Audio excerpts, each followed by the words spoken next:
por atendernos. Humberto Figuera, expresidente ejecutivo de la Asociación de Líneas Aéreas en Venezuela. ¿Cómo está, Humberto? ¿Cómo se siente? Pues saludos, yo estoy bien, gracias a Gracias a Dios. Dios. Y me complace conversar con ustedes, que son tan objetivos en todas las informaciones que dan. Gracias a Dios. Gracias por esa palabra, Eso lo Humberto. tratamos siempre de hacer. Humberto, la situación de esa medida de suspensión por parte del Ejecutivo Nacional a través del despacho del transporte temporalmente de los vuelos desde y hacia Venezuela con Panamá y República Dominicana, bueno, trajo una sobredemanda sobre algunos destinos. Por ejemplo, Colombia. Hay personas que han intentado comprar pasajes y por Colombia y están pues como muy lejanos en el tiempo, y otros aseguran que están bastante caros. Hemos escuchado $800, $700, $900, y la gente se pregunta qué hacer en este caso. ¿Cómo ve esa circunstancia y qué alternativas puede tener el pasajero venezolano? Gracias. Bueno, tienen que determinar en primer lugar qué tipo de boletos pueden estar adquiriendo o están cotizando. ¿Boleto ida y vuelta o si es un boleto one way? Por lo general los boletos one way no que cuesten tanto o más que un boleto ida y vuelta, pero cuestan a veces un poco más de la mitad de lo que podría costar un boleto ida y vuelta, y hay más ofertas en los boletos ida y vuelta que en los boletos one way.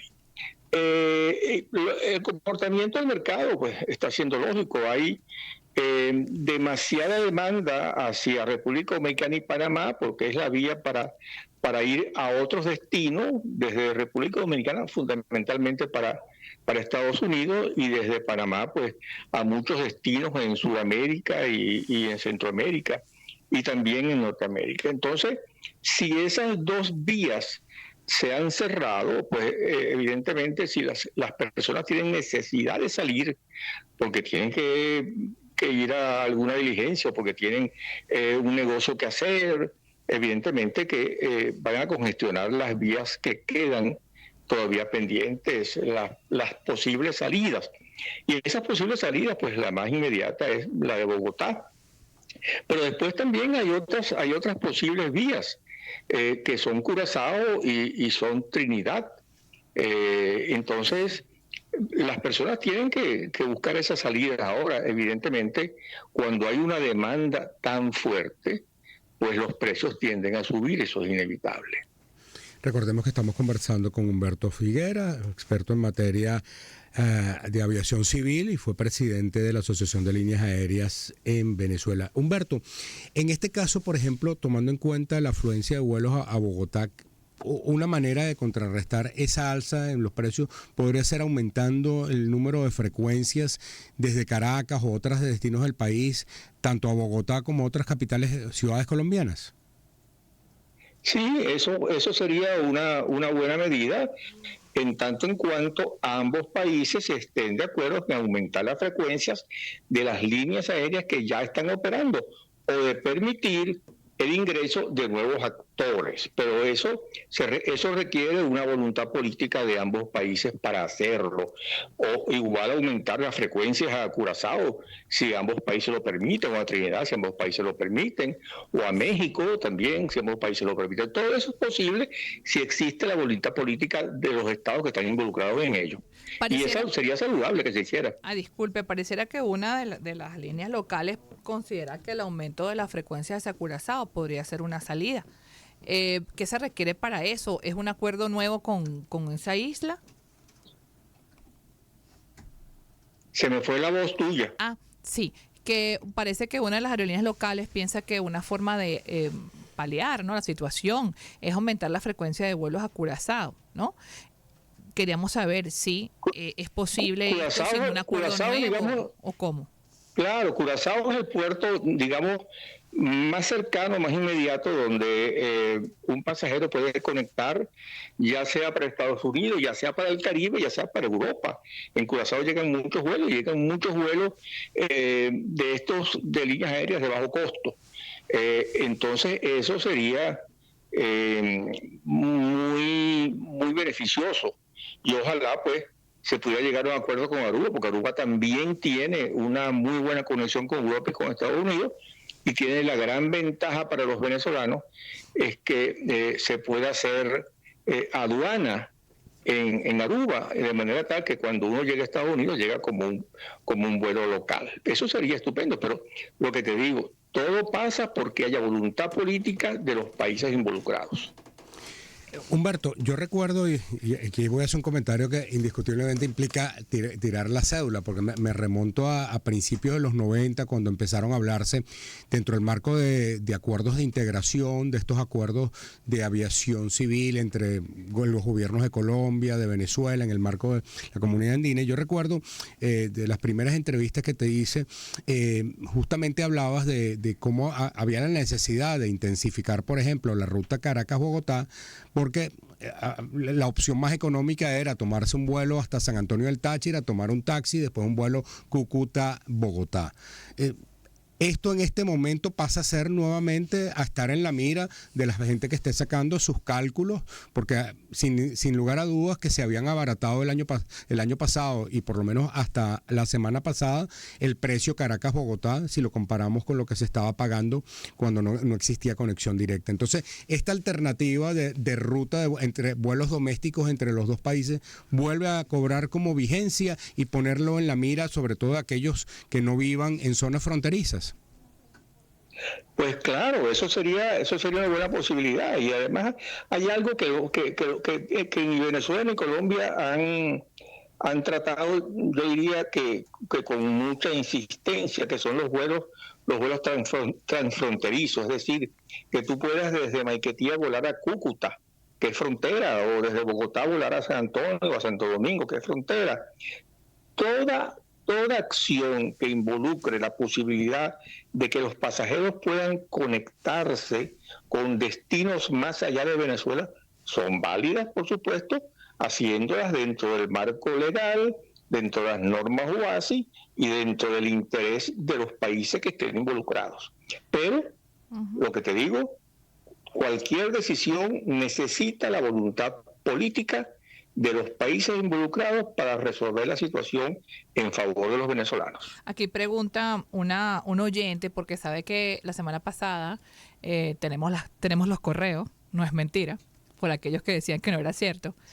Algunas aerolíneas enviaron a las agencias de viaje, incluso con localizadores de vuelo de los pasajeros, enviaron un correo donde hablaban de un término de la medida, que podemos pensar que es como Aruba. Aruba termina la medida de suspensión hacia Venezuela y la vuelve a reprogramar, pero nos dio como esperanza al ver que el correo decía, bueno, la suspensión del 31 de julio al 31 de agosto. Entonces aquí está justamente un oyente preguntando si se ha sabido sobre alguna fecha de término de esta medida de suspensión.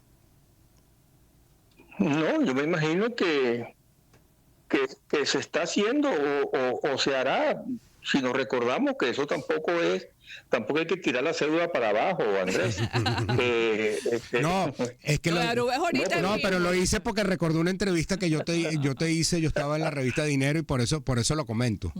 Lo de Aruba es así, cada cierto tiempo vuelven a extender y extender. No, ¿hay alguna esperanza de la reactivación con Panamá y República Dominicana? Recordemos que es una fecha muy reciente. Durante el COVID, el Estado estuvo mes por mes prorrogando la suspensión de los vuelos. El cierre de la frontera vía aérea para todos los destinos estuvo siendo prorrogado varios meses. Entonces, lo que no sabemos es el comportamiento que va a tener el Estado en esta oportunidad. Así que aquí no nos tocará más remedio que esperar a ver si el 31 de agosto suspenden la medida o si el 31 de agosto la prorrogan por otro mes. Pero tomar nuestras respectivas previsiones, pues. Bueno, hay que tomar, si el que tenga necesidad de viajar con mucha urgencia, pues tiene que sacrificarse, o sea, si consigue un boleto, por costoso que sea, si tiene necesidad, pues va a tener que hacerlo. Si no, va a tener que esperar, y si no, va a tener que buscar una alternativa yéndose por tierra hasta San Antonio, cruzar la frontera, que tampoco está fácil hacerlo, y de allí desde Cúcuta tomar algún vuelo que lo lleve al destino al cual necesita con urgencia ir. Pero no sabemos cuál va a ser el comportamiento del Estado. Imaginamos que si el Estado siente, o el gobierno siente que tiene el control ya de la situación que se ha presentado, pues irá abriendo poco a poco, irá normalizando, porque a nadie, ni siquiera al Estado, le interesa que las conexiones aéreas estén cerradas, porque las conexiones aéreas traen y llevan pasajeros, pero es mucho el turista que puede venir allí, y tampoco le conviene a Venezuela, si quiere proyectarse como un destino turístico, cerrar sus operaciones aéreas, porque cuando se cierra la operación aérea en un país, el posible turista pues se siente muy vulnerado para tomar una decisión de viajar a un destino, por muy atractivo que sea. Humberto, en la historia de la aviación que tú conozcas, ¿hay una correlación directa? Es decir, ¿es sine qua non que cuando se rompen las relaciones entre los dos países se suspenden todo tipo de conexión aérea en materia de aviación civil? Es verdad. ¿O eso es, digamos... No, absolutamente no. Más bien, yo te diría que eso es excepcional. Porque Perú hizo lo mismo, Perú hizo lo mismo para el revés. Te pongo un ejemplo que nos llega, pero muy de cerca.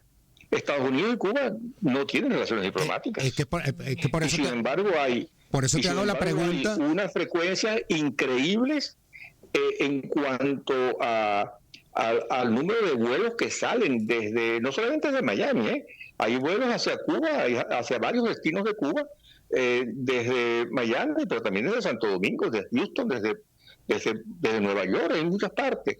No necesariamente. Y lo ideal es que los vuelos aéreos, que es una comunicación importantísima, no solamente para la economía, sino para todos los ciudadanos, pues se mantengan. No tiene nada que ver la ruptura diplomática, las relaciones diplomáticas con la situación económica. No, justamente por eso te hacía la pregunta, porque la última vez que yo estuve en Miami, a finales del año pasado, esperando el vuelo, me di cuenta, solamente viendo los vuelos de American Airlines, habían 12 vuelos por lo menos entre las 10 de la mañana y las 3 de la tarde en Miami y La Habana. Es verdad que es una distancia muy corta, pero eso me impresionó y por eso te hacía la pregunta de esa conexión, si es sine qua non el tema de ruptura de relaciones diplomáticas con ruptura de vuelos también. No, absolutamente no.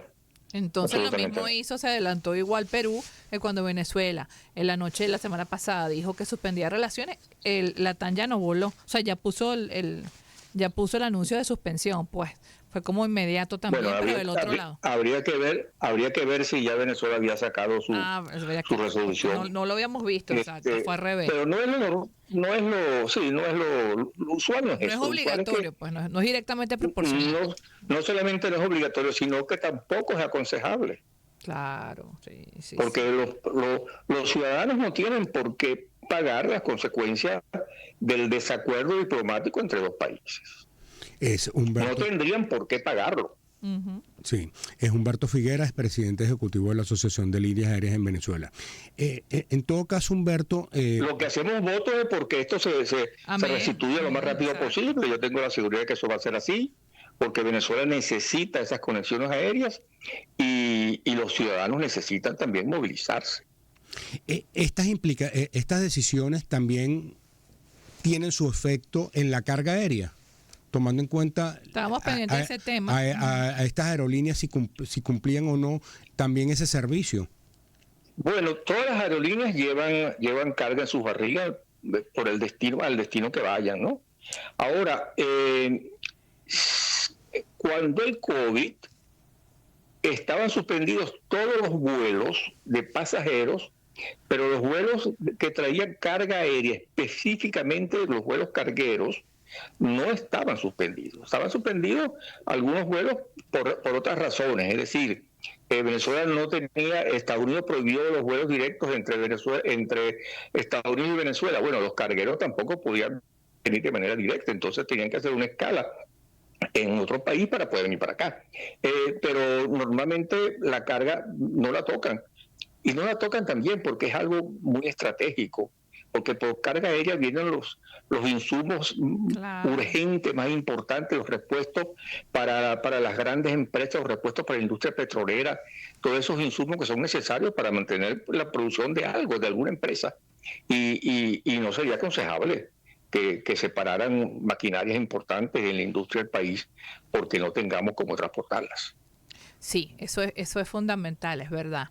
Entonces, bueno, vamos a tener que averiguar un poco más sobre ese tema de la carga, a ver quién nos puede dar la precisión si se mantienen o no, porque igualmente... Bueno, lo que tienes que leerte tú la suspensión de estas operaciones aéreas entre Santo Domingo y Panamá. Y si no está incluida la carga aérea, pues... Bueno, lo que nos mandaron está incluida la carga aérea, pero yo creo que las aerolíneas tienen un texto más largo que no fue el que dieron a conocer. Hay que preguntar, sí. Bueno, la carga aérea que va en la barriga de los aviones, evidentemente, está suspendida, porque si el avión que lleva pasajeros arriba y carga aérea abajo, pues no está volando, pues esa carga no puede salir.